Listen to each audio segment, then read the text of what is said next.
Council of Victoria, and I'd like to welcome you all here tonight for a discussion and a topic that is timely and of particular relevance given events taking place in Israel and as a consequence around the world.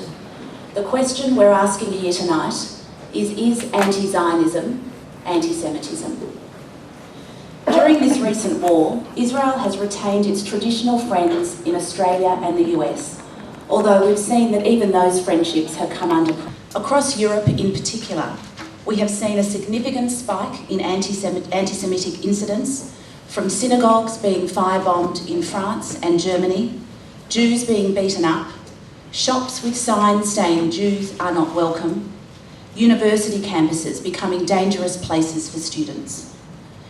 In Australia, we've always counted ourselves as lucky that multiculturalism has been a success story and the sort of violence that we see elsewhere doesn't occur here. Not so anymore. Assaults in Perth and Melbourne on Jews and the vile verbal attack on the school bus in Sydney, let alone the reprehensible nature of some material posted on social media and in newspapers, should send up warning bells. These are not attacks on Israelis or on Israeli installations. Israel and Jews, it appears, have become one and the same. Protests against Israeli action in Gaza have been loud and frequent across the world. These same protesters who stay quiet while the Syrian civil war continues. They stay quiet while ISIS rampages across Iraq and Syria. They stay quiet while terrorists commit atrocities across Central Africa, yet shout to the rooftops when Israel is involved.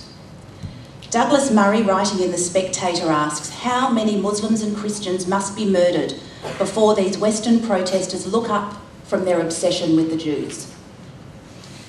Alan Dershowitz wrote recently, Hamas is an anti-Semitic organisation based on a Jew-hating philosophy, with the goal of destroying the nation-state of the Jewish people and killing its Jewish inhabitants. There's no excuse or justification for supporting Hamas, and anyone who does is supporting anti-Semitism. While necessity might require Israel to negotiate with it, that doesn't mean one should recognise its legitimacy, as by doing so one legitimises anti-Semitism. And yet we see so many world and community leaders, commentators, journalists, rising up in defence of Hamas. So what exactly is going on? To try to comprehend this state of affairs, we have assembled an esteemed panel. David Breakstone, in the middle, is Deputy Chairman of the World Zionist Organisation and was the founding director of its Herzl Museum and Educational Centre. He has published numerous articles, educational materials and books on Zionism, the teaching of Israel and Israel-diaspora relations. His columns appear regularly in the Times of Israel and the Jerusalem Post. Sarah Mully is the director of the Machon LeMadrichim and the Leadership Project at the Jewish Agency for Israel. She was awarded the Jewish Agency's Emissary of Excellence in 2010. She's a member of the Taglit International Education Committee, has a degree in Government and History from the London School of Economics and Political Science, and received her Masters in Contemporary Jewry from the Hebrew University. Dr. David Bernstein is the Dean of Pardes, an open, co-ed and non-denominational Jewish learning community based in Jerusalem. Previously, he was the director of Midreshet Lindenbaum, popularly known as Brovenders. He holds a BA and MA in History and a PhD in Religious Education from New York University. Please make them welcome.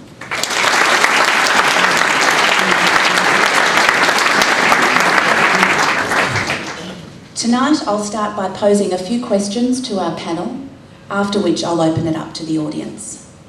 David Breakstone, if we could start with you.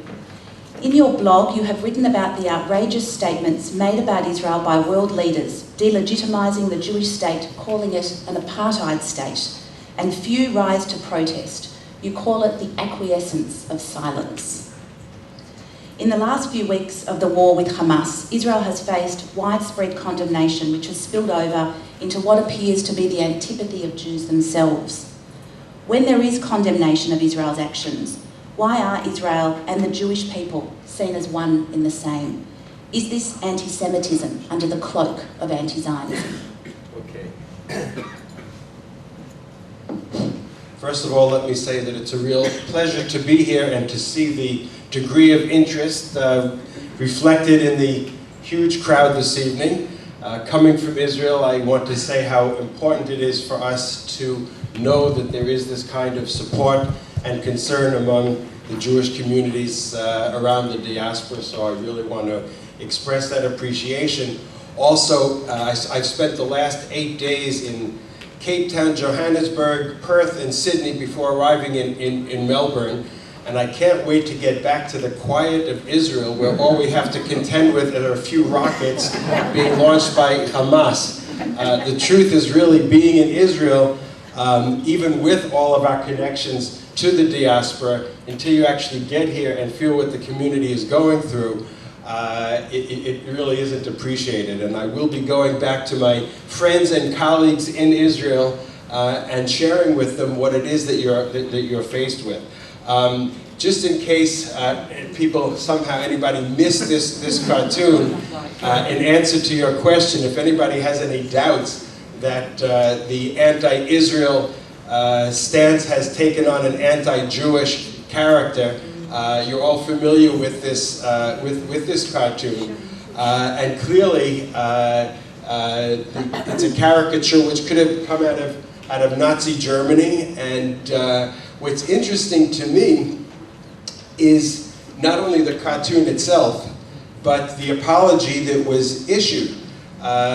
You're probably all aware of the apology as well, but I point out the apology, the Herald, they wrote, "The Herald now appreciates that in using the Star of David and the kippah in the cartoon, the newspaper invoked an inappropriate element of religion rather than nationhood and made a serious error of judgment." In other words, there's no concern about the content. Had it been a kibbutznik with a Kova temple instead of a kippah and an Israeli flag on the back instead of a Jewish star, they wouldn't have felt the need to apologize. But the fact that it got through the editors is, to me, an indication that there really is, in the world's mind, no longer any distinction between what Israel is doing and what Jews are around the world. And like it or not, you are now held responsible and culpable for everything that is going on in Israel. And you asked, why is that the case? Part of it's our fault. In a positive way. We've been talking about Israel as the nation state of the Jewish people and as the Jewish state. The world has gotten it, I think sometimes even before the Jews have gotten it. Some of the Jews who are very uncomfortable with this, no, that's what Israel is doing over there. Don't let it impact on your perception of us. The world is no longer giving us that option. And as I said, the negotiations even with the Palestinian Authority, never mind Hamas, broke down in part, a little part, because we were insisting that Abu Mazen recognize Israel as the nation state of the Jewish people. That's you. So in a sense, we've asked for it ourselves, and it's a victory of Zionism that it's that the two have been conflated. Whether that's a good thing or a bad thing is a matter of discussion, but the reality, I think, is very much there. David or Sarah, did you want to add something? Sure. First of all, I'd like to thank the Melbourne Jewish community for their very characteristic warm reception and hospitality they've given to me, to my wife Ricky, I think to all of us who've come from abroad. So thank you very much. I would say that, just to add to what David has said, that one had always hoped that there was some kind of an overlap. One always knew there was some kind of an overlap between anti-Zionism and anti-Semitism. But the recent terrifying demonstrations in Europe and events here as well, and violence against Jews and Jewish institutions, now leave little doubt that by and large anti-Zionism is simply a more correct way of describing the world's oldest hatred. Some of you may have seen the cover story of Newsweek, July 29th, which was titled "Exodus: Why Europe's Jews Are Fleeing Once Again." And I just want to quote from there, from that article, where it said, "It is not anti-Semitic to criticize the Israeli government or its policies toward the Palestinians. But the morbid obsession with the only democracy in the Middle East, its relentless demonization, and the calls for its destruction are indicative of anti-Semitism." So I think that whereas before it was easier to try to draw a distinction between anti-Zionism and anti-Semitism, it's becoming more and more difficult to be able to draw that distinction. Hello, good evening. It wasn't mentioned, but I have overcome, or I didn't even get jet lag, but I have caught some winter stuff that you're carrying here, so it may sound a bit choppy. Something that was helpful to me in preparing this panel, which may be helpful in the context of what David's talking about, was that... Yeah. I don't like that. Dr. David. Dr. David Lee. It gets worse. At least when they introduced Sarah, we knew who it was, yes. So, was an article by Lord Rabbi Sachs, who talked about anti-Semitism being a mutation, anti-Zionism being a mutation of a virus that is anti-Semitism. Being a strain, a new strain of that virus. I found that helpful in a historic sense, that we've had these different permutations and they've taken on different strains, and this is the current strain of that anti-Semitism. I thought it was helpful for me. Maybe that's what you call it. That's what I call it, exactly. Sarah, it seems to be the case that Israel is winning the war on the ground, but losing the war on public opinion. Why do you think that Israel is held up to much more stringent standards than other countries throughout the world? Is this anti-Zionism or anti-Zionism under the guise of anti-Semitism? Okay, so I'm gonna answer this question the best way that I know how. I don't claim to be an expert in Hasbara, in Israel advocacy. I'm an educator. So what I'd like to do, which may be helpful for this, I hope will be helpful for this audience, is provide some diagnostic tools for us to be able to discern the difference. So how would we be able to tell what the difference could be between anti-Zionism and anti-Semitism? And then I would like to qualify that statement with the dangers that are fraught in doing this. So I'm going to give you a double-edged piece, and I hope that it will be constructive. So the first thing is when you see and read double standards. So when you hear a perpetual claim around injustices in Israel, and you don't hear by that same person references to the US and NATO and Afghanistan, when Israel, an example, white phosphorus gas in Gaza to light up battlefields was used extensively in Gaza. It was also used extensively in Afghanistan. Nobody said anything about that. We know how many people were killed in Gaza, tragically. But we don't hear about how many people were killed in Syria, have been killed in Syria, and the numbers, of course, are astronomical. So these pervasive double standards are an indication of when anti-Zionism becomes anti-Semitism. So that's one piece. I'll give you another example, the Goldstone report. One of the biggest problems around the Goldstone report, remember that came, was that it did not reference asymmetrical warfare. So in asymmetrical warfare, there are obviously clear issues around cost and around disproportionality because of the nature of the warfare, which involves much higher casualties in a specific context. So, and we're going to talk. I'd like to talk about that in a minute. So, when we ignore challenges around asymmetrical warfare, we are again using a double standard. We're not bringing the full picture into the context. The second is disproportionality.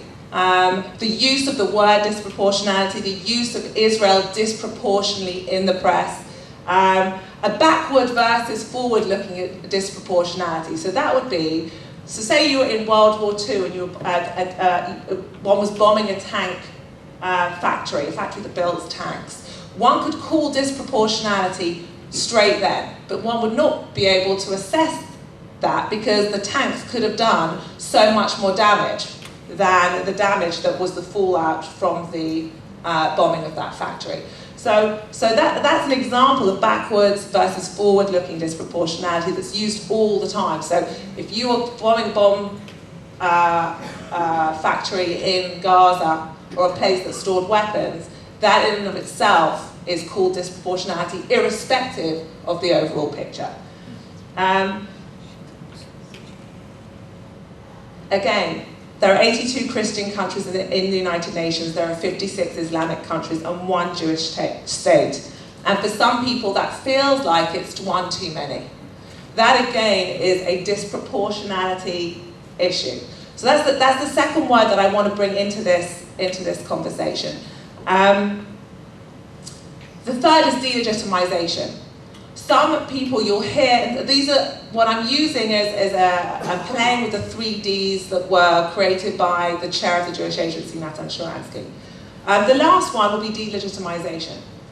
That as a result, Israel is a colonial and apartheid state, and this lies in the extension from 67 till 1948 and perhaps further back. So in attacking Israel, there is less of a pointed criticism, but more of an unraveling of the legitimacy of Israel as a state. That too would be a conflation of anti-Zionism and when anti-Zionism will become anti-Semitism. And the last thing is, which kind of cuts across all of this, is that all Jews are presumptuously Zionists, which I think speaks to the cartoon that David presented before. Of course, this is very helpful, to me at least, in kind of flagging when anti-Zionism is occurring and when it is indeed anti-Semitism. But I want to, in 2 minutes, just point to some of the dangers inherent in this approach.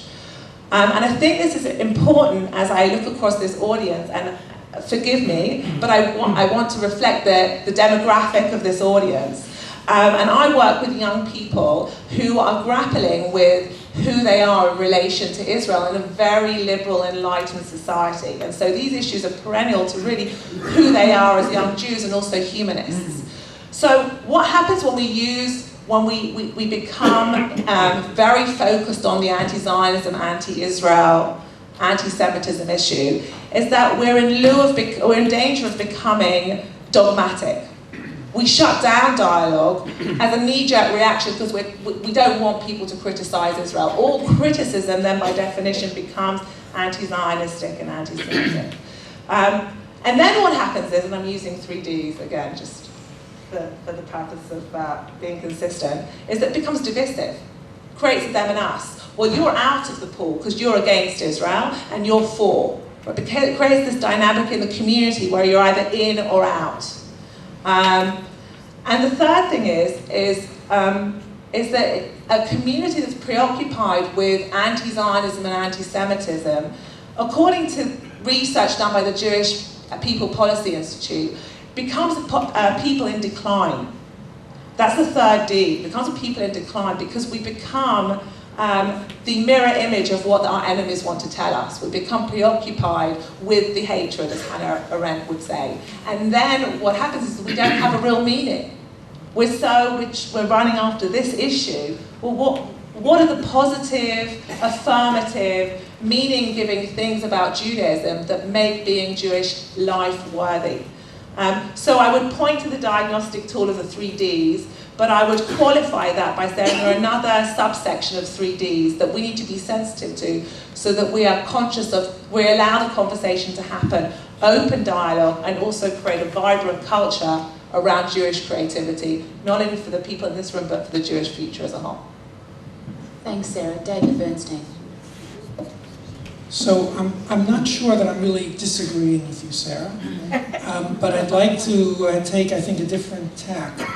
I said in my opening remarks that it's hard today to distinguish between anti-Zionism and anti-Semitism, or harder today than it was earlier. I think that there are a number of reasons that we can see for anti-Zionism that may not be anti-Semitism. One is that Jews are a very unique people. We don't fit into the categories that most peoples fit into. In fact, I'm sure many in this audience know that in the 19th and early 20th centuries, Jews themselves, not only anti-Semites, spoke about, quote unquote, the Jewish problem. And one of the issues of the Jewish problem was, are we a religion? Are we a race? Are we a nation? What are we? We don't really fit in the same way that most other peoples fit clearly. I'm French, I'm Catholic, I'm Protestant, I'm German, etc. There is no other country in the world that is the country of a religious group. And so therefore, if you view Jews as a religious group and not as a nation, then one might have trouble understanding, well, why does a religion need a country? Right? And that's a pretty unique situation. We just don't fit the categories. And this uniqueness may be something positive, it may be something negative, it may be both. But I think we have to recognize that.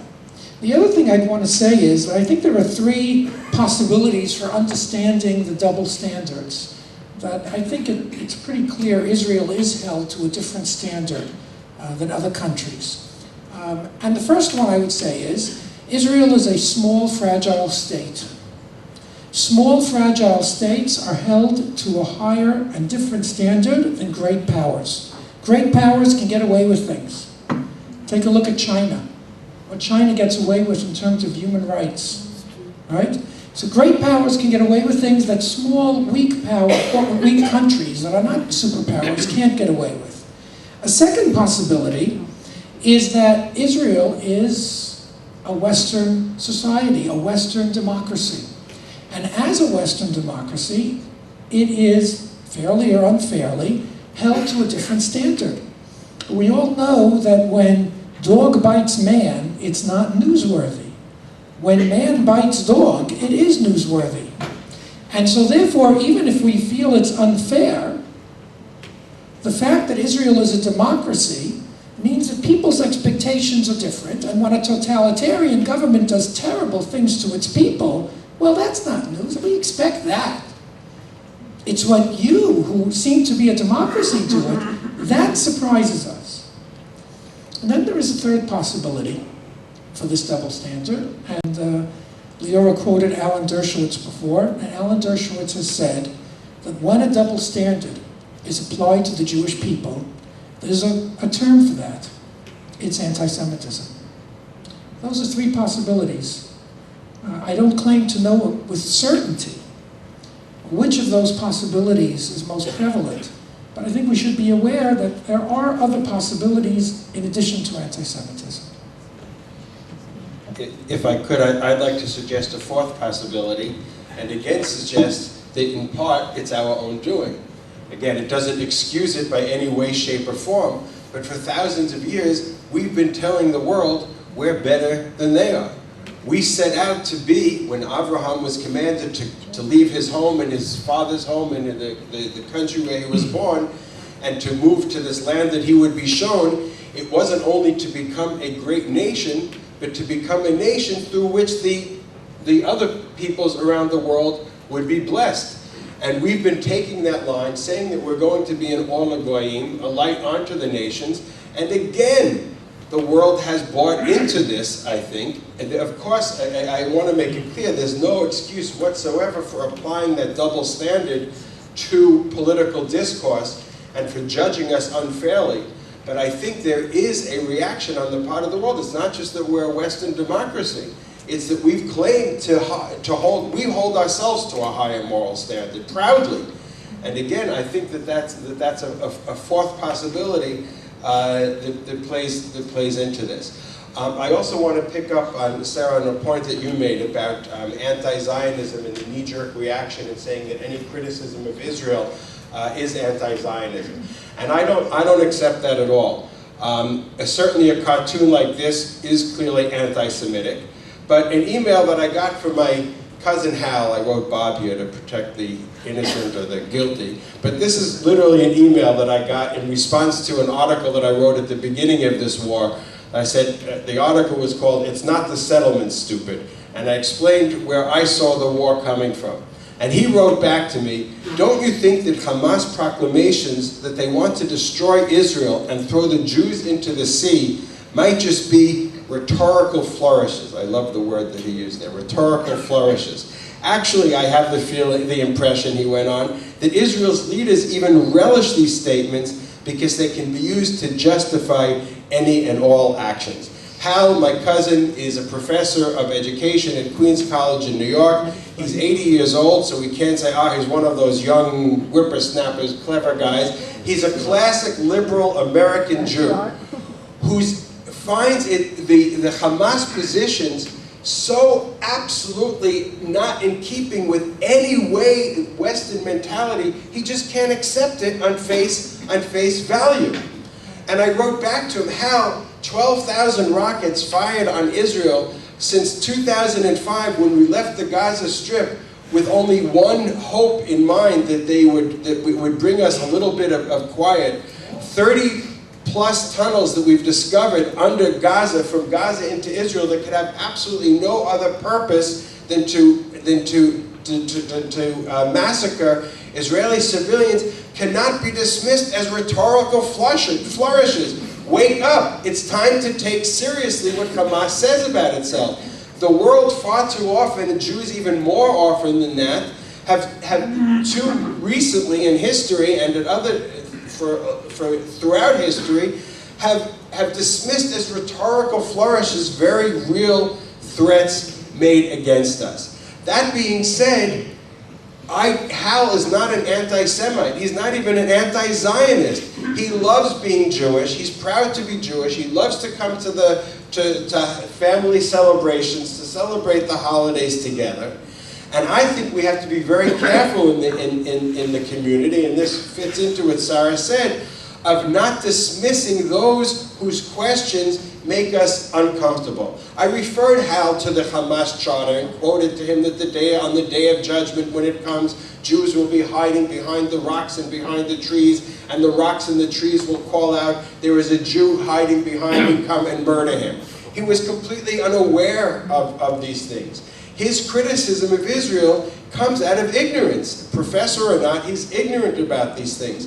And we have to learn, I think, in responding to the criticism of Israel, to embrace those, or not to alienate, and rather to embrace, if we can, those who are speaking from within the community and out of concern for Israel.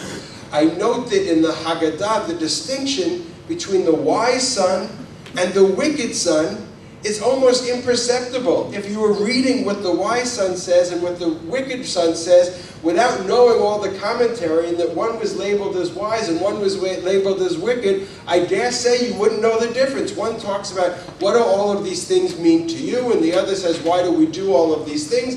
And if we weren't sensitized to the commentaries of the sages, we wouldn't know that difference. And I think it's very important for us within the community to make that, to consider those who are criticizing in that light, and to make sure that we're not dismissing the wise or the simple with the wicked. So this is a good question to flow on from that, David. Can I ask Sarah, Hamas is anti-women, anti-gay, anti-Semitic and anti-democratic, yet somehow still manages to garner support from the left and human rights organisations because it's anti-Israel. Is something more sinister or questionable going on?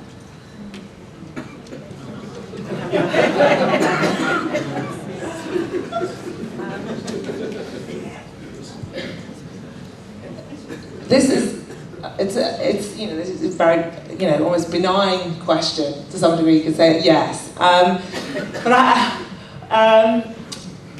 it strikes me that what Hamas are, if you are a open-minded citizen of the world, devoid of any predetermined attachments, and you see the visual images provided by prevailing global media that is unmediated to some degree. I mean, of course it's agenda-ridden, but for the most part, through technology, they're coming to everybody and anyone, anywhere, all the time. So I see young people, and I speak to young people who are basically facing a barrage of these images. And when you see these images that are very, very violent, a panelist this morning mentioned the pornography of terror, where they're so violent that you are almost incapacitated in an emotional sense when looking at that. You're going to be vulnerable to those images, much more so than the prevailing images around Israel. And obviously that goes back to the asymmetrical warfare and the amount of victims and the amount of loss that has those in Gaza have gone through. So to my mind, this victim identification is almost, it feels like, in order to feel human, one has to identify with more people that are dying, irrespective of the values that go with that. And you kind of suspend those values and say, well, these people are dying. These people are victims of a bigger. This is a terrible thing. And then I think some of the moral pieces around that become almost frozen. Yes, what I'm going to say for that. David Bernstein. So it's interesting when I was thinking about this question about the left in particular, and why is it that they seem to be so anti-Israel? I remembered back to a time when the left actually supported Israel. And there are people in this room who can remember that. Israel had the support of the left, perhaps not the far left, but Israel had the support of liberals, thinking people around the world for a couple of decades. And I think that we have to recognize that certain things have changed. First of all, when Israel was supported by the liberal world, I'm speaking now particularly about the period 1948 to 1967, the major patron of Israel was not the United States of America, but rather was France. France, which was a liberal democracy that was part of the West, but a little bit distant from the West as well. After the 1967 war, when the United States became Israel's patron, well, for the left, everything American is not good. Even for the liberals in America, very often. Being anti-American is being part of the left. Being part of the left is to be anti-American, and Israel became the client state of the United States. A second change is that since 1977, Israel is no longer a socialist country. Israel was a socialist country dominated by the Labour Party for 29 years. But in 1977, when the Likud won under Menachem Begin for the first time, Israel began to move into a capitalist economy. The salary earning differentials in Israel are now quite wide. Israel is a different place. No longer, even the Labour Party no longer sings the socialist anthems. And so Israel is no longer a socialist country. A third thing that's changed, perhaps the most obvious thing, is that since the 1967 war, Israel is no longer the underdog. Israel is no longer the country that's surrounded by Arab armies looking for its destruction since the 1973 war, more precisely. What used to be the Arab-Israeli conflict is now being called the Palestinian-Israeli conflict. And that's a very big change. Now, part of that is a result of a great diplomatic success, that Egypt and Jordan have peace treaties with Israel. Jordan has our longest border. Egypt is the most populous Arab and most powerful Arab state. They're off the chart now in terms of a military threat to Israel. And so Israel is no longer facing as many Arab enemies as it once did.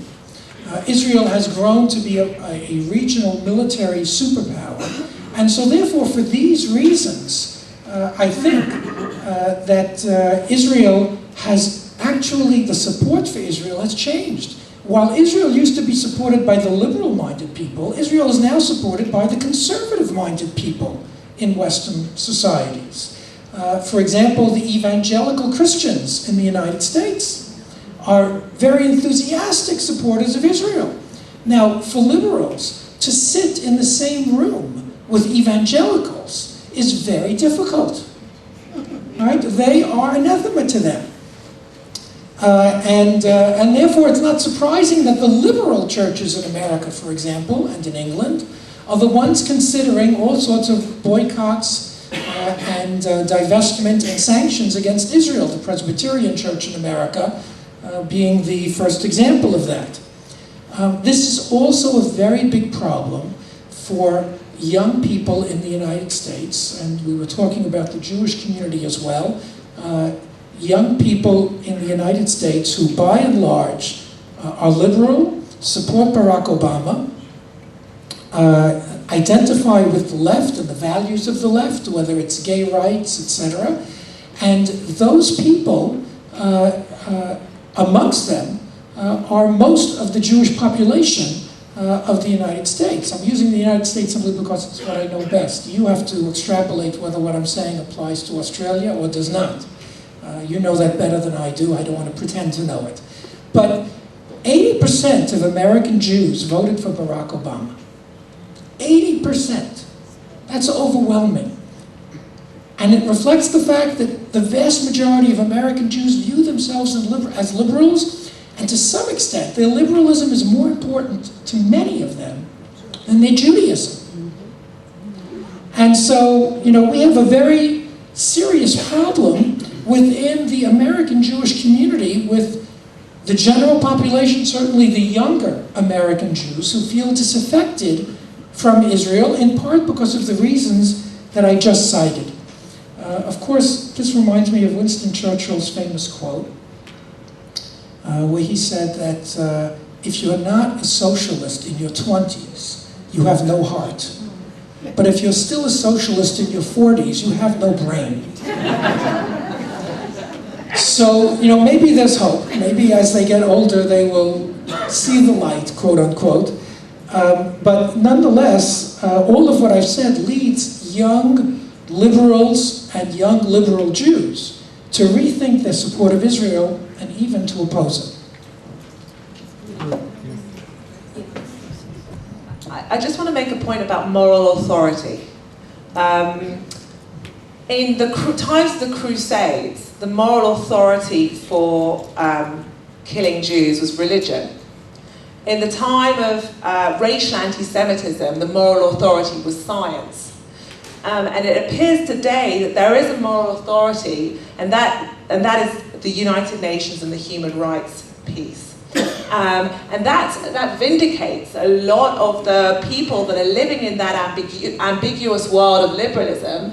It says, oh, well, actually, hang on, there's a moral high ground here. There is an authority, there is an objectification of this, and if they're saying this, then A, B, C, D. And I think we need to be sensitized to that, the pervasive moral authority in the picture, at least today. So David Bernstein, what you've said is a great segue into my next question, which will be my last, and then I'll open it up to the floor. David Breakstone, you've written about Israel as a country that's more than a place, but also an idea. You state we need to reclaim and reframe the Zionist idea in a manner that is captivating and compelling, to create an Israel that the Jews of the diaspora will care about and that Israelis will be prepared to engage in building. We seem to be seeing a propensity for Jewish anti-Zionism, particularly amongst the youth. Is the youth becoming disaffected with the idea of Israel?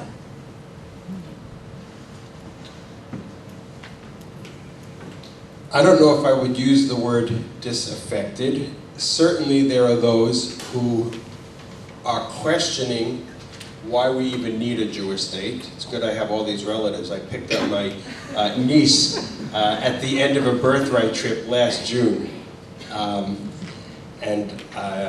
We had a long ride in the car together, and I asked her, I won't go into the whole conversation. She talks about, I asked her what she did, what the trip was like. She talked about going to Yad Vashem and how a powerful experience it was. But Uncle David, it was so Jewish. Why did they have to make it so Jewish? I said, what do you mean? Well, these things are happening in Darfur as well. And then we were going on, he says, well, I do have one more question. Well, I still don't really get why we need a Jewish state, okay? And I hate talking about the reason for needing a Jewish state in terms of anti-Semitism. I do believe in another vision of Israel, which I'll get to in a minute. But we started talking about it. And she said, Uncle David, in my high school, kids lied on their applications for college that they were Jewish because it's easier to get into a university if they think you're Jewish. They think you'll be a good student, you'll become rich, you'll give money back to the school. Clearly, she's growing up in a different world than my parents and grandparents grew up in when there were quotas on the number of Jews that were in there. And she meant it also, she just didn't really get the idea why we needed a Jewish state. Anti-Semitism for her was just didn't exist. So the disaffection is, I can't say she's disaffected, she just doesn't get it.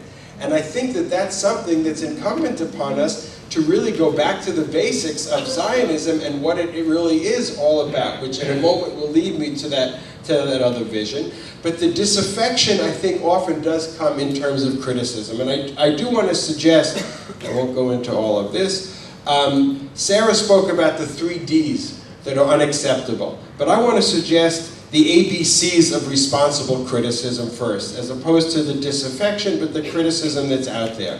For me, what's really important is that when people speak critically of Israel, that they're doing so out of an affirmation of Israel's right to exist. If they don't accept that as fundamental, then it's a whole different conversation. It's got to come out of affirmation. The other thing is that it has to be balanced. And sometimes the imbalance is very subtle. There was an interview that, it wasn't an interview, it was a press conference with President Obama a few days ago that I was listening to, and he was talking about the necessity of bringing about a cessation of the hostilities. He was concerned about the suffering of the innocent Palestinians who were being killed, and the need for Israel to protect itself. To me, that's an unbalanced statement, and I don't think he meant it to be unbalanced. But there's people on one side of the border, and there's this entity, this machine, this state on the other side of the border. There were no people here. There were people there and a machine over here. That's imbalance. So it has to be balanced. Context. It's very important when people are talking about criticizing Israel that they offer the context. You can talk about the 400 plus children who were killed in Gaza, but we forget in this conflict where it all began. With the kidnapping and brutal murder of these 3 teenagers, and back and forth and so on. If you just take an isolated incident out of context, or the isolated killing of these Palestinian children, it skews the entire picture. And the other thing that I think we need to require in responding to those who are critical of Israel, I have the ABCs, so I get another C in here, that it has to be constructive, that it can't just be about Israel bashing. If you're raising these concerns, if we have these disaffected young people, they've got to be talking, they've got to be bringing their criticism or their critique of Israel out of a desire to reach some kind of constructive solution to it. And I think these things, I think for all of us also in assessing the criticism, besides the 3 Ds which are also there, so I'll just put them up, the demonization, double standards, and delegitimization, we have to be requiring of people, and that we can do within the community. We need to be requiring of them to be affirmative about Israel's right to exist, balanced in their critique, offer the context in the things that are taking place, and be constructive in their approach. But in terms of the ideal of Zionism, this is one of the very last things that Herzl wrote. He published it in a newspaper for Zionist youth groups in Europe, just a few months before he died. And he wrote, "I truly believe that even after we possess our land, the land of Israel, Zionism will not cease to be an ideal. For Zionism, as I understand it, includes not only the yearning for a plot of promised land legally acquired for our weary people, but also the yearning for moral and spiritual fulfillment." And I think in presenting Zionism and Israel to our disaffected youth, we have to be talking not only about a Zionism which insisted, which required, which demanded that we have a safe place to live in, that's part of it, but always from the beginning, and who more than Herzl has the right to define what Zionism was meant to be, it's also this yearning for moral and spiritual fulfillment. And with all the pride that we can take in Israel's achievements up until now, we all know that it is not yet, I won't say that it's fallen short, that it's not yet reached the potential, not yet reached what we set out to do. And I think all of us collectively don't have to be afraid of criticizing Israel, again, in an affirmative, balanced, contextual, and constructive way.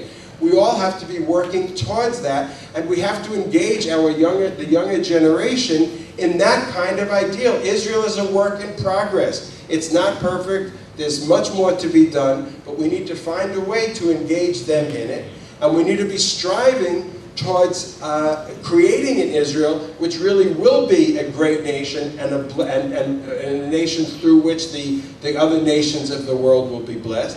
And I want to suggest that what we have to be striving for in terms of knowing all of our critics, it's a long way off, but I would like to think that we would succeed in creating a society where even those who would come to curse us, as was the case with Balaam, would say, as we read just a couple of weeks ago in synagogue, and Balaam lifted up his eyes and he saw Israel dwelling tribe by tribe, and the Spirit of God came upon him, and he took up his parable and said, "The saying of Balaam the son of Beor, and the saying of the man whose eye is open, the saying of him who heareth the words of God, who seeth the vision of the Almighty, how goodly are thy tents, O Jacob, thy dwellings, O Israel." We have to remember that that was said by somebody who was sent to curse us, not to bless us, and our effort, regardless of what's going on in the world, is to strive to make of Israel such a state that, again, those who would come to curse us will have no choice but to bless us. David Bernstein.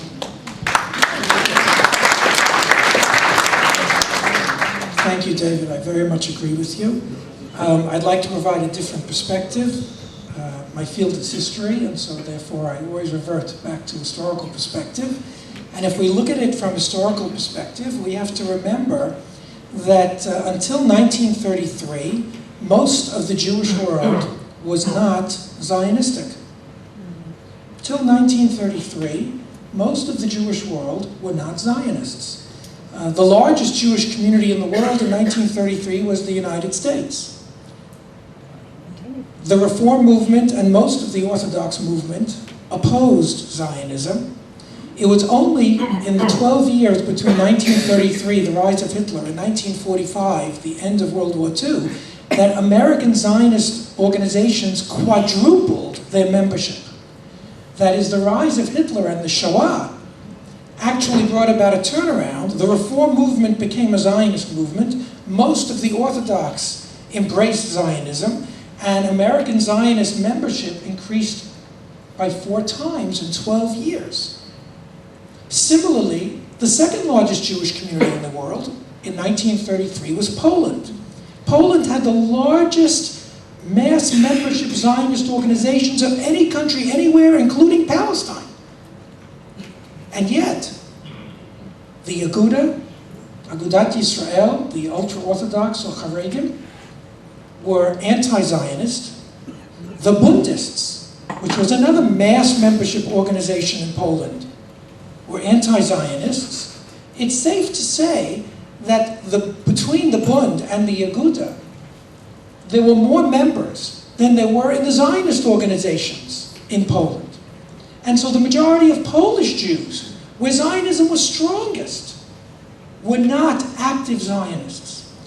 Needless to say, in Germany in 1933, only 10% of the Jewish community considered themselves Zionists. Hungary, which was probably the second largest European Jewish community at the time, was split between Haredim, mostly Hasidim, who were virulently anti-Zionist, and assimilating Jews, who were also anti-Zionists. What changed the world, the Jewish world, were the events from 1933 to 1945, when most of diaspora Jewry seemed to accept the Zionist axiom that Jews would never be fully safe in the diaspora. That's what changed it.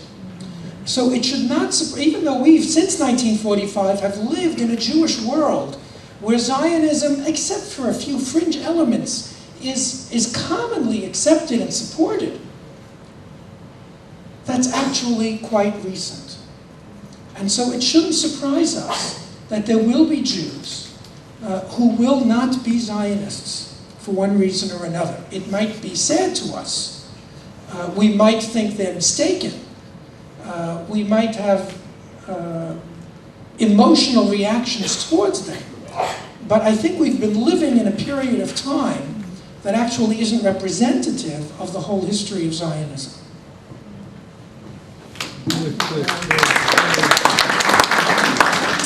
I'm told there are a couple of roving mics, so if you'd like to put up your hand and one will be brought to you.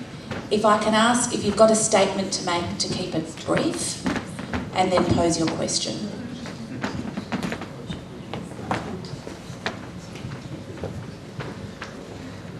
Hello? Sorry. Dr. Bernstein? Yeah, I have a question. After the deaths of 6 million Jews, don't you think it should be, why would Zionism be surprising after the deaths of 6 million? Why would it be surprising? You still seem to be surprised by the fact, post-Holocaust, that this is a... I'm not surprised. I'm not surprised. What I mean to do is to restore some historical perspective to us, that before the rise of Hitler, most Jews in the world didn't consider themselves Zionists. And after the Shoah, things changed in the Jewish world. It doesn't surprise me.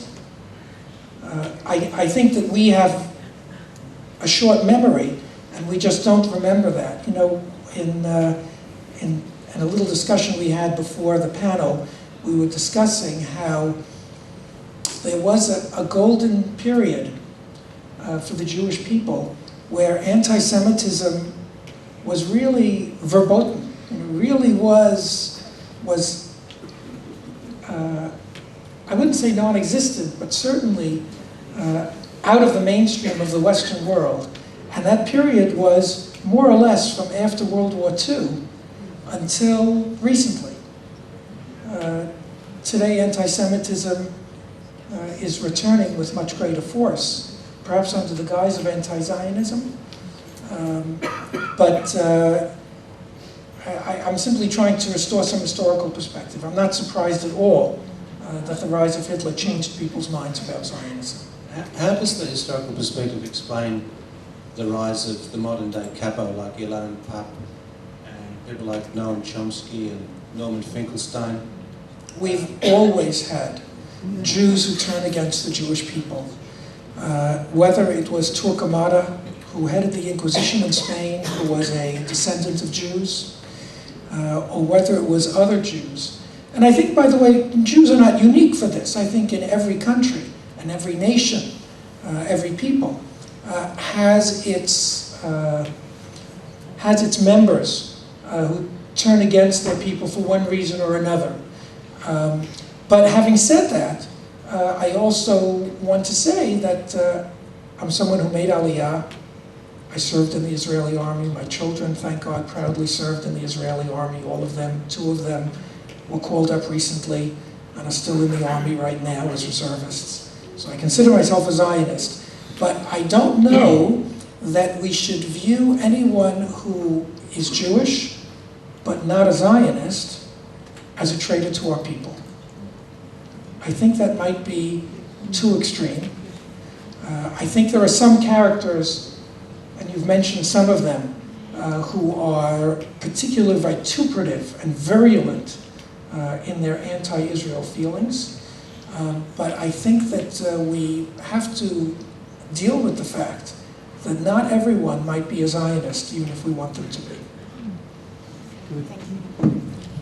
I've got a question arising from Sarah's, I think, very prescient comment about the dominance of the UN as an authority in the minds of many people in the world and the significance of the human rights movement. It's something like, and it also, I think, relates to the cartoon. In that cartoon, I think it's very clear who is the victim and who's the persecutor.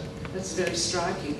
And when this sort of circumstance has arisen before in Kosovo, where it was seemed to be very clear who were the victims and the persecutors, the Kosovars were evacuated all around the world because there was a push to protect civilians. When this happened in East Timor, and the Timorese were attacked by the Indonesians, it seemed very clear in the United Nations who were the victims and the persecutors, and the Timorese were evacuated. Australia had Kosovars and had Timorese coming here, and I believe they certainly went elsewhere in the world. However, in this scenario in Gaza, there's been no criticism whatsoever of Egypt. It has a crossing, who could have offered to evacuate people. There's been no attempt whatsoever through the Rafah crossing to take anybody across, and there's been nothing at all by the authority of the United Nations around their victims to protect them in any way whatsoever. And I just wondered if the panel has any comment about this scenario and why it's so different. Yeah, not only has Egypt not been vilified, but Egypt has been presented as the peacemaker in this whole thing somehow.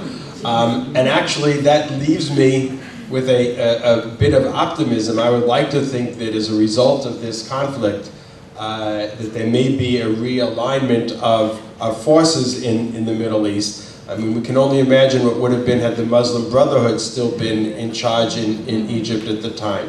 But again, here I think that Egypt, somehow they're seen as brothers of part of the Arab world. They're not the Western democracy, as David pointed out before.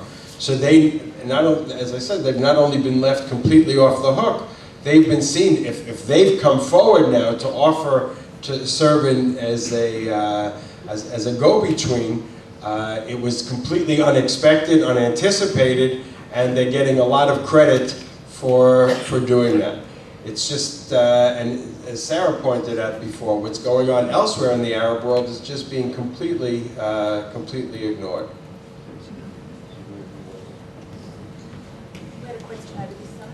Hi. Firstly, thank you very much to all of you for an enlightening presentation and very thought-provoking comments. In advance of this panel today, I had a conversation with a friend yesterday, and we came up with some things that I wondered if you could comment on. The first was that there's a difference between non-Zionism and anti-Zionism. The second is that, if I remember them, hang on a sec.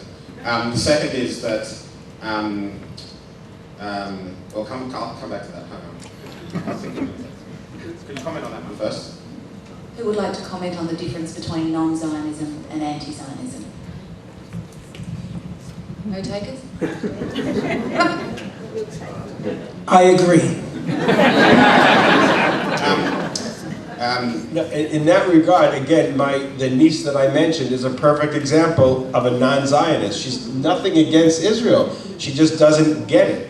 And that, I think, is a very, very common phenomenon among young people in particular. The further we are, you asked why we're not surprised that Hitler turned us into Zionists. He didn't turn her into a Zionist because for her, the Holocaust really is as far away as the Inquisition.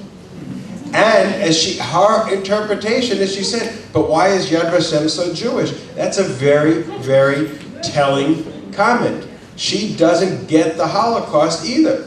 And so there are people out there like her, many, many, many like her, who just are really non-Zionists. They're not against us. They just don't understand what this is all about.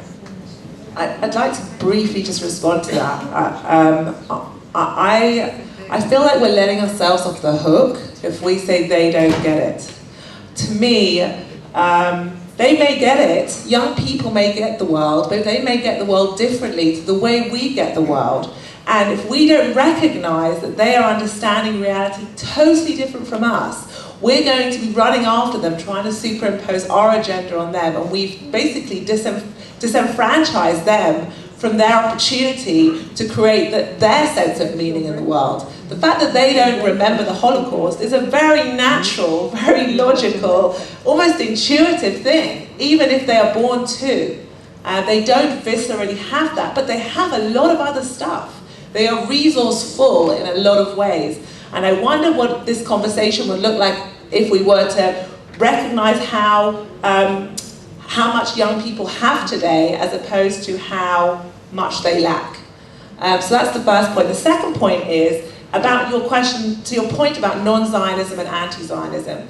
I think that's quite a neat dichotomy. Either you are disaffected and you don't support Zionism, or you're anti-Zionist. I sense there's a middle ground. We don't really know what to call that middle ground, so we don't really talk about them. But the middle ground are the people that are asking really serious questions and for the most part are informed. They're getting their knowledge. They may be getting some very filtered knowledge, but they feel like they know stuff. And they're playing with that. They don't really know what to make of it. And I would suggest that we don't fall into those kind of two binary categorizations, and we look for some middle ground that can also authenticate that kind of experience for young people. Okay, and sorry, I apologize before. The two other points, if you just quickly, maybe you don't even comment on them, just kind of raise them. The first is that it seems that the most anti-Zionism comes from countries that don't have a lot of Jews in them. I don't know why that is, and I wonder if you could explain that. And secondly, just what we notice is that the anti-Semitism in Australia, at least, certainly is on the rise when there's a situation brewing in Israel, but anti-Semitism is much less on the rise when it's calm in Israel. Those are the commentaries that we came up with, and I wonder if you can comment.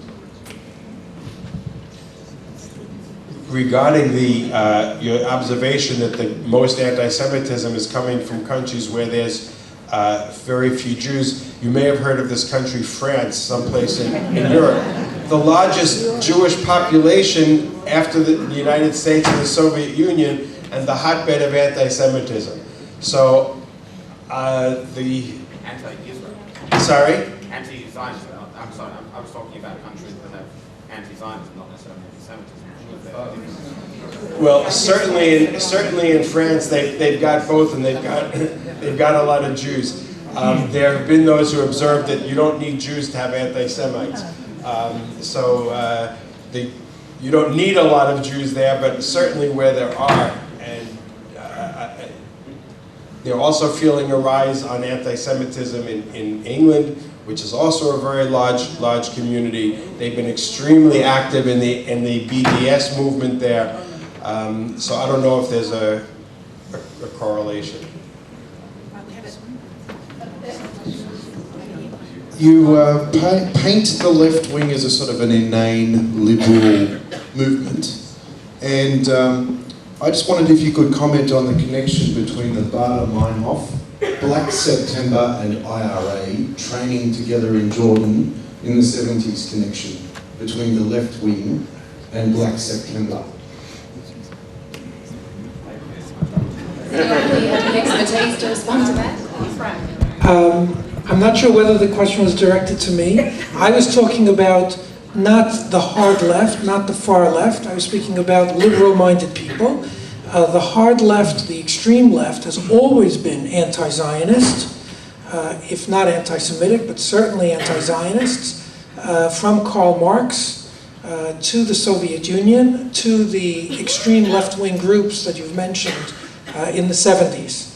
I would draw a very big distinction between them and liberal, social democratic-minded people. Yeah, hi. I also want to say Thank you for this opportunity this evening. I think it's been really enlightening and encouraging and enriching. I think there's an ante that's not in the room, and perhaps part of what's happening here is that we are not addressing the fact that you can be a zionist, I can be a Zionist, and David knows the campaign that we started many years ago. But we can also be anti the express policies of a particular government at a particular time. And I wanted to go back to that slide you had about Herzl and the values. And I think for the first time in my life, and I've been from 1968, 69 involved in campaigns for Israel, I feel disempowered in a sense that I'm involved, I'm committed. What happens in my homeland is affecting what's happening in my country here.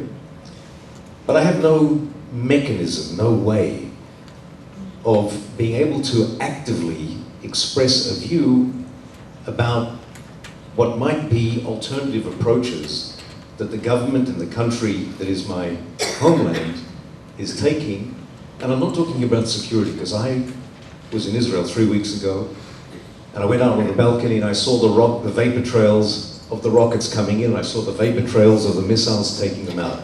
Security is an absolute precondition. But what I'm talking about is having the Jewish people, all of us, we're in it, we're committed. I don't know the joke about the chicken and the egg, but we are really committed.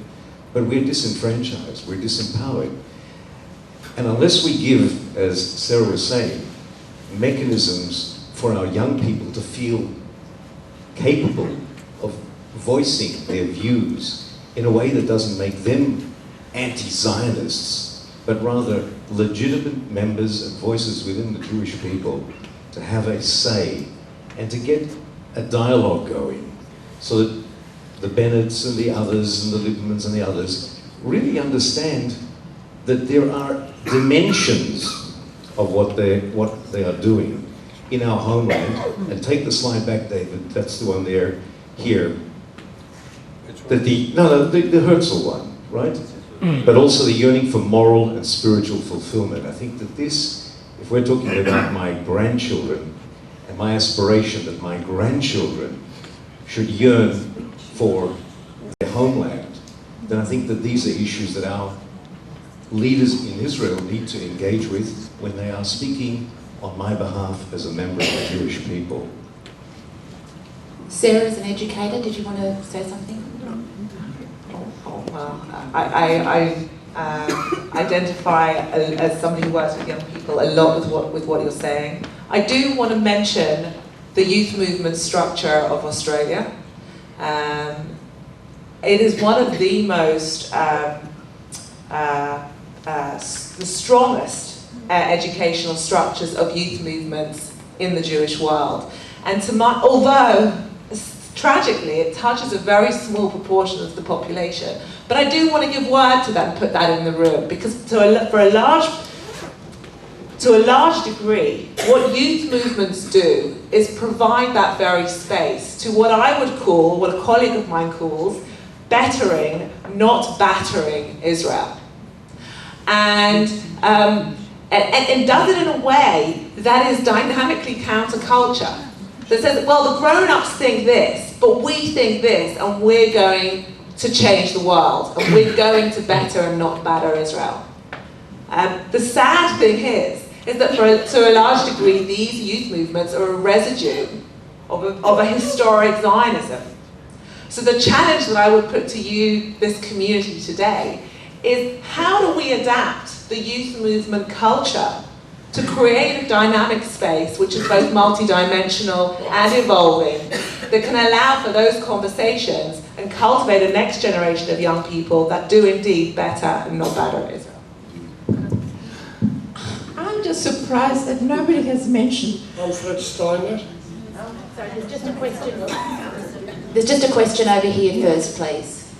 I want to mention that nobody's mentioned the effect of the Palestinian issue. I mean, this is a terrible thing that's going on all over the world. Everybody's putting pressure on Israel, Jews and non-Jews alike. All the pressures on Israel, but nobody is mentioning the fact that we've got to change the narrative there. We've got to change the pressures on what's happening to all these so-called refugees that are all over the place. That is making a lot of people very uncomfortable. And all the blame, all the pressures, all the lack of hasbara on Israel's side is the fact that nobody is absorbing those Palestinians like in Australia or anywhere else we're absorbing refugees. None of those countries, they're Arab countries, they're absorbing their refugees. They're not giving them citizenship, they're not giving them any rights, and nobody's pressuring those countries. So the hasbara is lacking. Zionism is suffering. I am arguing on social media constantly with people who are just they say humanity is lacking. We have to do something about those people. That has to be solved. But somehow we forget that that is an issue that we're all struggling with in our everyday here. Yeah. First, I want to respond to Ron's question, respond to yours.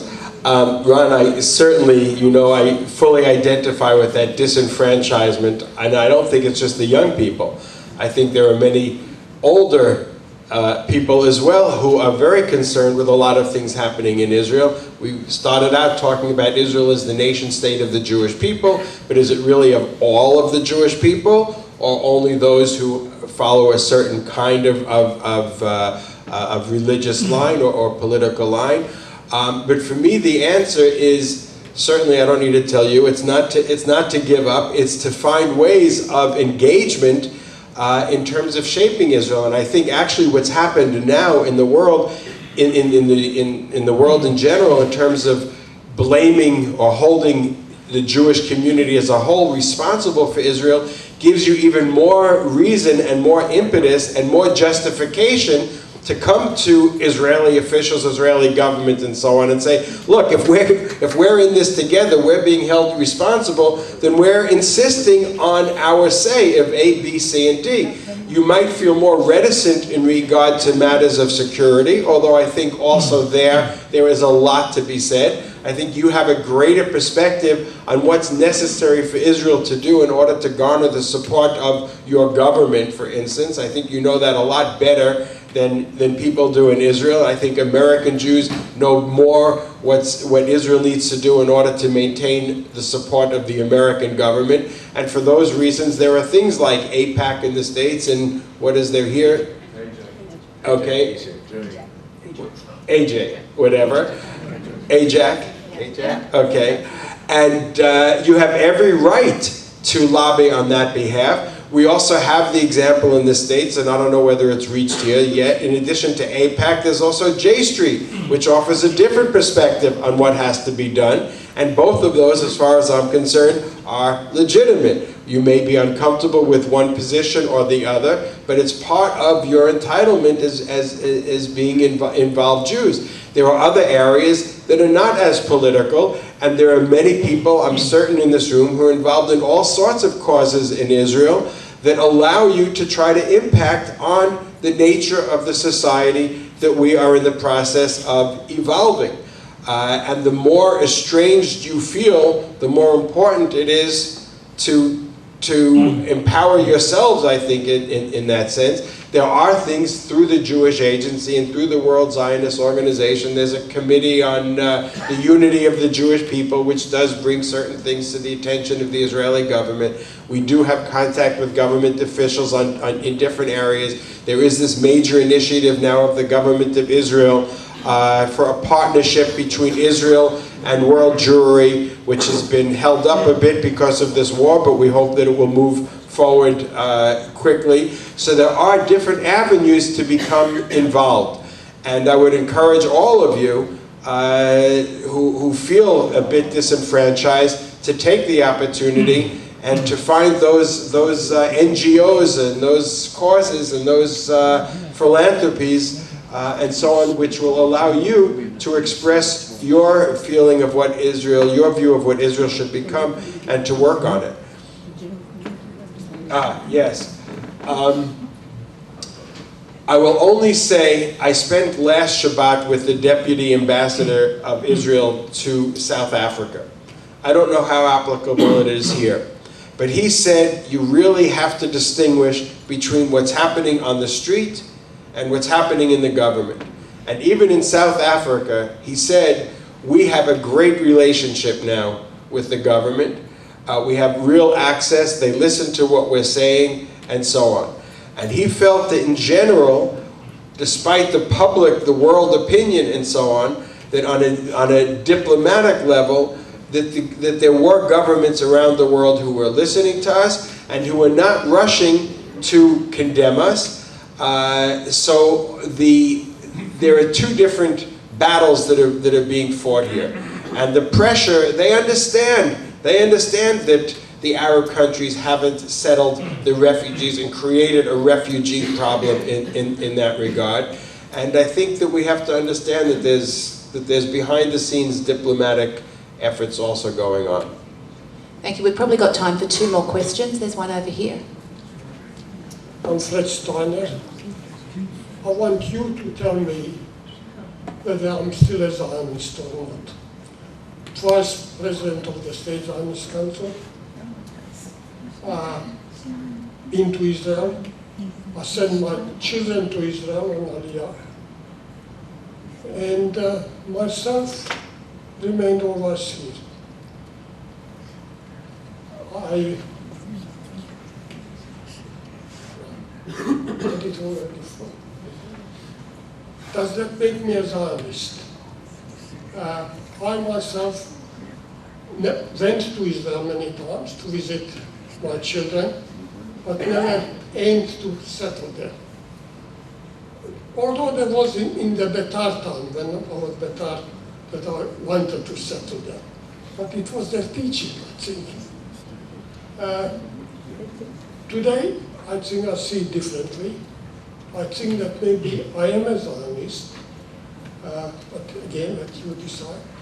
I'm happy that I have a son in Israel, and he's happy there.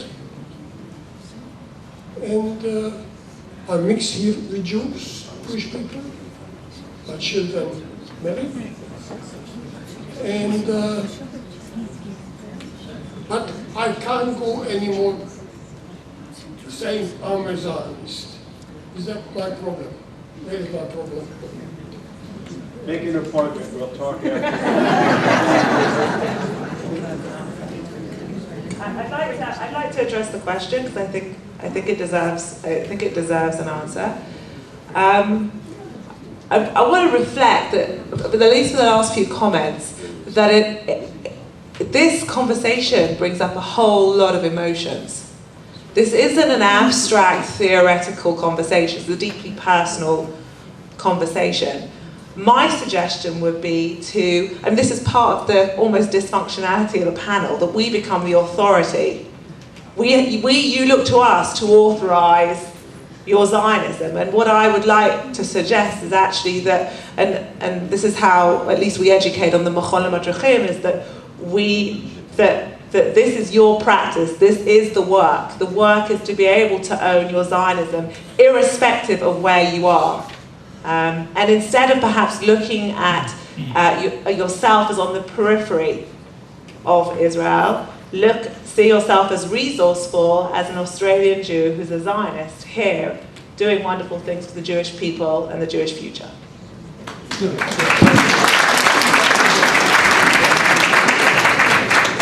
I would just add that being a Zionist, to me, is not a matter of where one lives, but it's really a matter of a worldview.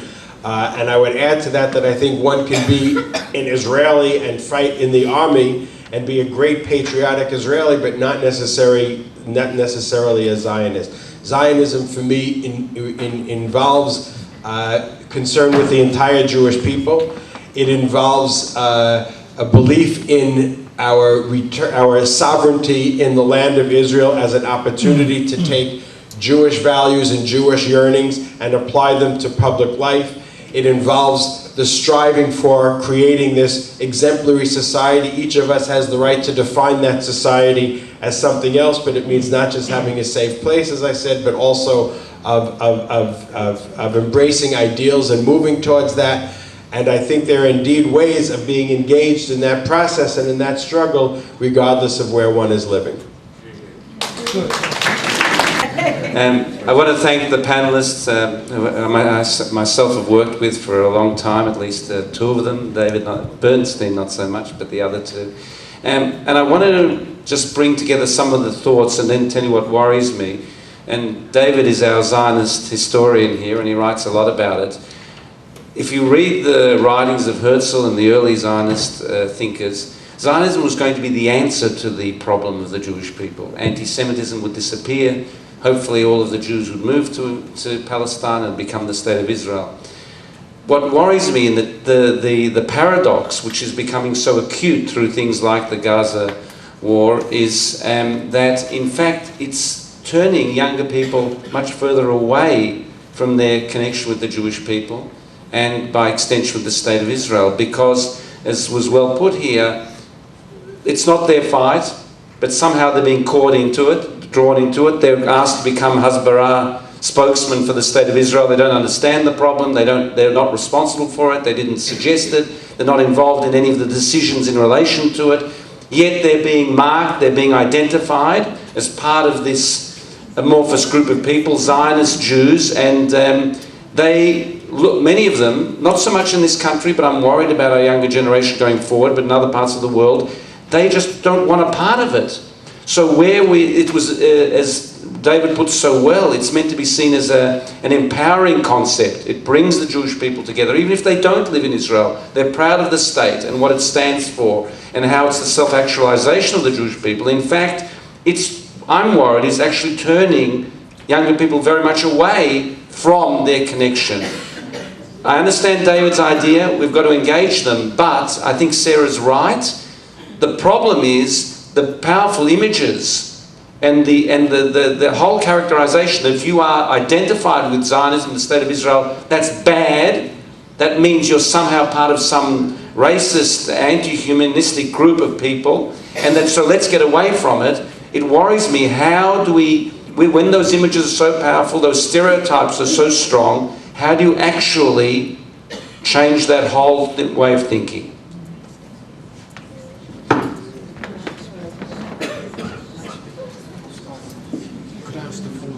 Philip, your question I think is an excellent one.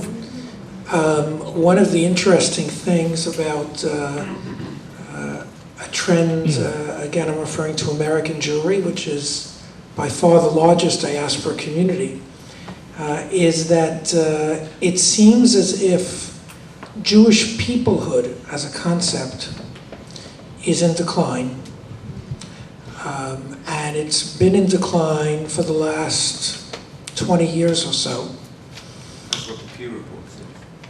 But Jewish religious practice is actually relatively steady.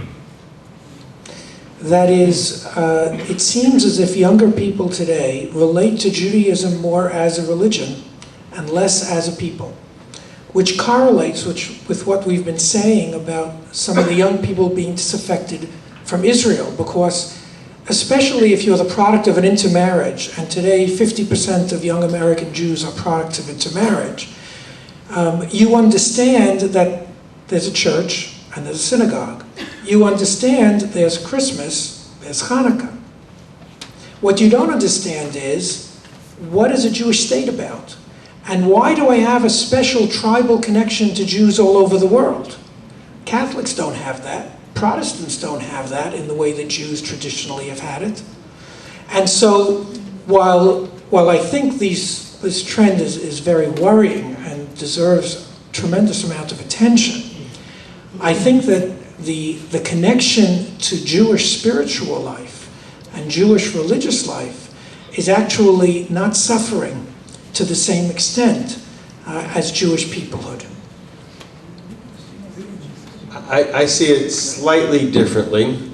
I would put the burden of responding to this need back on the Jewish community here. those who are most connected to Israel, those who make Aliyah most frequently, are those who have a strong Jewish education.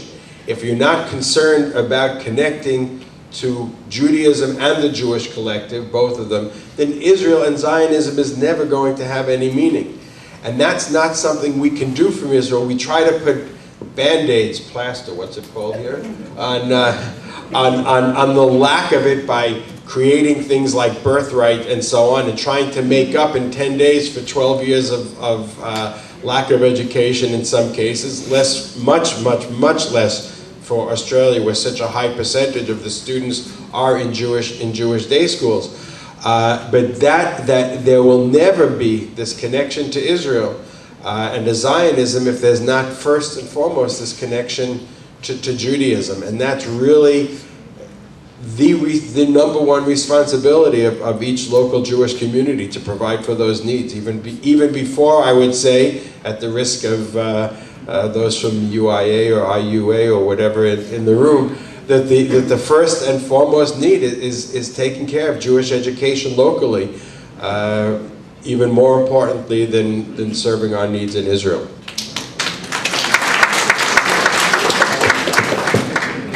David just received applause for that, and I'm going to disagree with him, so I'm sticking my neck out.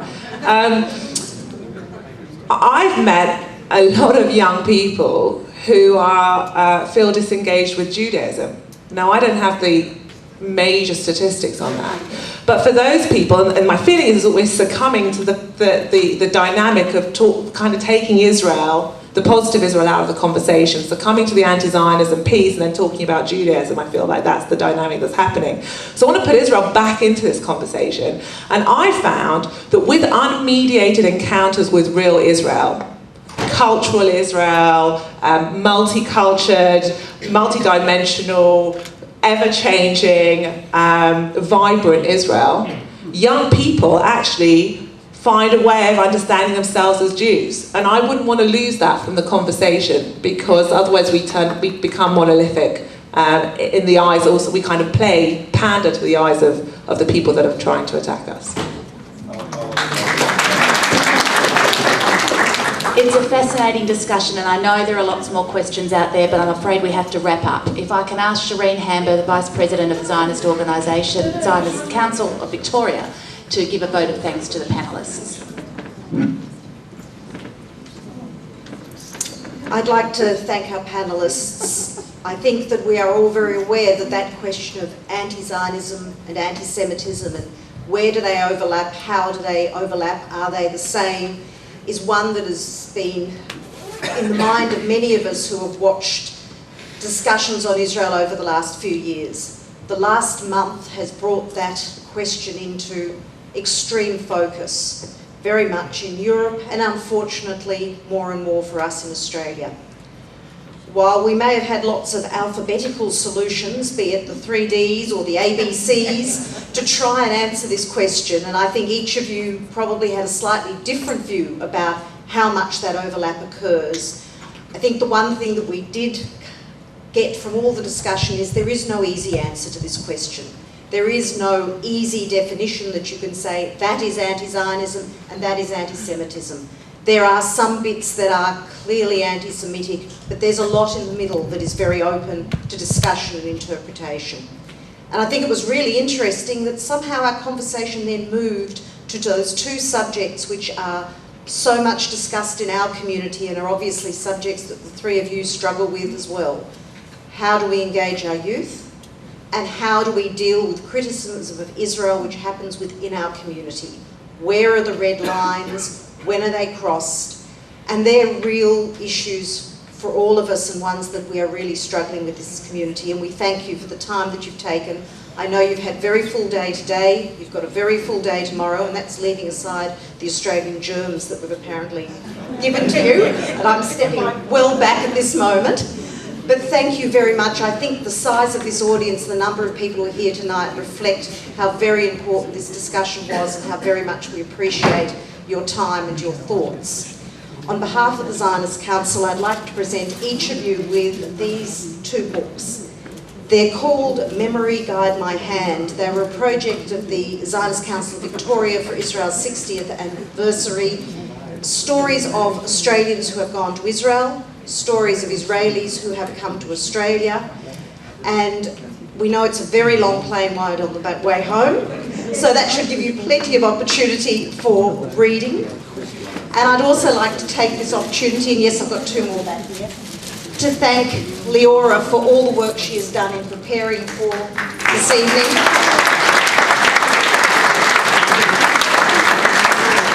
The way in which she's moderated the discussion and the amount of preparation she has obviously put into it. Thank you. Yours is over here. But if you'd like to join me, ladies and gentlemen, in thanking both Leora and our panelists.